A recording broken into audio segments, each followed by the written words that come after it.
प्रशांत नेवारे. सांगा. जुनी पेन्शनची मागणी मागील 10 वर्षापासून सर्व कर्मचारी करत आहे आणि सतत ही मागणी कर्मचाऱ्यांची असून शासनाने अद्यापर्यंत बरेचदा हे म्हणजे खोटे आश्वासनं देऊन त्याची पूर्तता केलेली नाही आहे. थोडं म्हणजे फरकाने सुधारित करण्याबाबत शासनाचा भर आहे, परंतु कर्मचाऱ्यांची 1982-84 ची एकमेव जुनी पेन्शनची मागणी असून त्यासाठी आजचा हा मोर्चा इथे आलेला आहे. त्यामुळे कुठून आले तुम्ही? अमरावती जिल्हा परिषद. सरकार म्हणते आमच्याकडे पैसे नाही, आम्ही पेन्शन देऊ शकत नाही, परंतु पळवाटा आहे, ह्या पळवाटा आहे, पैसे का नाही आहे? तुमचा परिचय सांगा. मी निलिमा केशवराव तायवाडे, पंचायत समिती वरुड. पैसा का नाही आहे? नियोजित कार्यक्रम असते पेन्शनचा, काय करावं पेन्शन जर नसली तर कर्मचाऱ्यांनी? हे लहान लहान लेकरांचं भविष्य आहे त्यावर. खासदार आमदारासाठी तुमच्याजवळ पैसे आहे आणि आमच्या पेन्शनसाठी जे हक्काची पेन्शन आहे त्याच्यासाठी नाही आहे. मग काय कशासाठी पैसे आहे तुमच्याजवळ? आणि का आम्हाला खोटे आश्वासन देता तुम्ही की आम्ही पेन्शन मंजूर करू? एवढे मोठे लोक का फालतू आलेले आहे का इथे? एवढं मॅप जमा झालेला आहे, सर्वांना झड पोचलेली आहे या गोष्टीची, म्हणूनच आलेले आहे ना. आमची एकच मागणी आहे, आमची पेन्शन लागू करावी आणि वेतन त्रुटी सुद्धा आमची दूर करावी, एवढीच आमची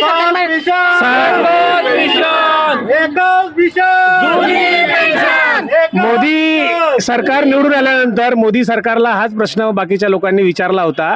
तर मोदी सरकारने म्हटलं की भारतामध्ये बेरोजगारी खूप आहे, तर बेरोजगाराला आम्ही काम देऊ शकत नाही, तर त्यांनी पकोडे तळावे. याबद्दल तुमचं काय मत आहे?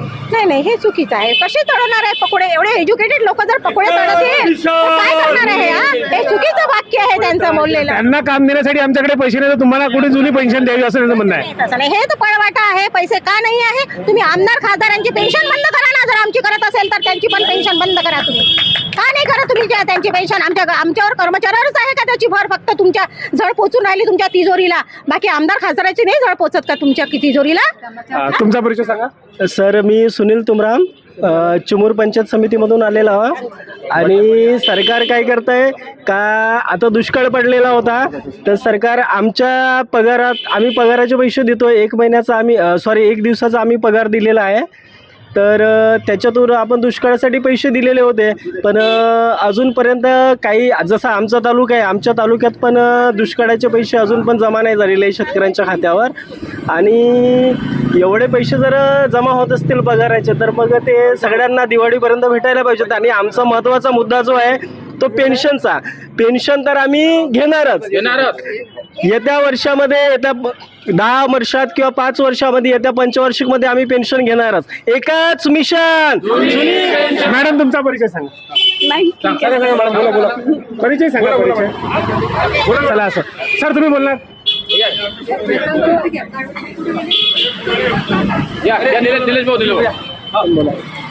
तुमचा एक नारा आहे, पेन्शन आमच्या हक्काची नाही कुणाच्या बापाची. का बरं सरकारने तुम्हाला पेन्शन द्यावं? नाही, हा आमचा एक संविधानिक हक्क आहे आणि तो आम्ही मिळवणारच. यासाठी आम्ही कैतिक कसा काय संविधानिक हक्क आहे? संविधानामध्ये नमूद आहे की त्या 1982 ची पेन्शन योजना ही सर्व कर्मचाऱ्यांना लागू करावी. हे योजना आमच्यासाठी लागू आहे, परंतु या सरकारने बंद केली. हा संविधानिक त्यांचा हक्क नाही आहे, हा आमचा संविधानिक हक्क आहे. आम्ही मिळवणारच. गेल्या दशकापासून आम्ही यांच्या मागे लागलो आहे आणि पूर्ण महाराष्ट्रभरातूनच नव्हे तर पूर्ण बाकी राज्यामधूनच सुद्धा कर्मचारी दर हिवाळी अधिवेशनात इथे उपलब्ध होत असतात आणि आपल्या मागणीसाठी पूर्ण करतात. आज सुद्धा बऱ्याच 30 ते 40 हजार कर्मचारी इथे आलेला आहे आणि आमच्या हक्काच्या मागणीसाठी आम्ही इथे उपस्थित झालेलो आहोत. आणि आमच्या हक्काची पेन्शन आम्ही आज, उद्या, परवा केव्हा तरी आम्ही मिळवणार. तुम्ही तुमच्या हक्काची म्हणता. सरकारनं 2005 पासून पेन्शन बंद केली आहे, तेव्हापासून आवाज उचलतोय, सरकार काही मानत नाहीये.